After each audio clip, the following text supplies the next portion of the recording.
दरवर्षीप्रमाणे यावर्षीही माहुली धांडे येथील क्रांती युवा सामाजिक संघटना व पूर्णानंद स्वामी गणपती संस्थान यांच्या संयुक्त विद्यमाने माहुली धांडे ते श्री क्षेत्र शेगाव पायदळ वारी सकाळी निघाली। दर्यापूर शहरात वारीचे उत्साहात स्वागत करण्यात आले। प्रारंभी मंगेश साखरे यांच्या वतीने स्वागत करण्यात आले। त्यानंतर वैष्णवी हॉस्पिटलचे संचालक डॉक्टर अविनाश ठाकरे यांच्या वतीने पालखीचे पूजन करून पुष्पहार अर्पण करण्यात आला। तसेच उपस्थित सर्व गजानन भक्तांसाठी चहा पाण्याचे आयोजन करण्यात आले होते। या प्रसंगी पालखी आयोजक संस्थेतर्फे डॉक्टर अविनाश ठाकरे यांचा सत्कार करण्यात आला। सत्कारावेळी संदीप पाटील अरबट, दर्पण ठाकरे, माधुरी गावंडे, तेजस्वी सवई, उत्तम सरा आदी उपस्थित होते। पालखी आयोजक संस्थेतर्फे निलेश मोहोळ, गजानन पुणकर, दिनेश धांडे, शुभम साखरे आदींच्या हस्ते नारळ, दुपट्टा, बुके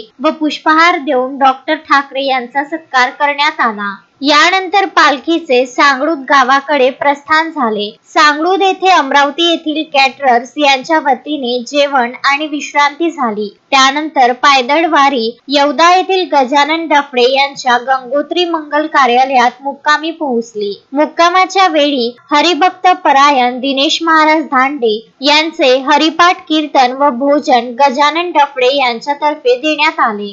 गजानन देशमुख, विदर्भ न्यूज, दर्यापूर।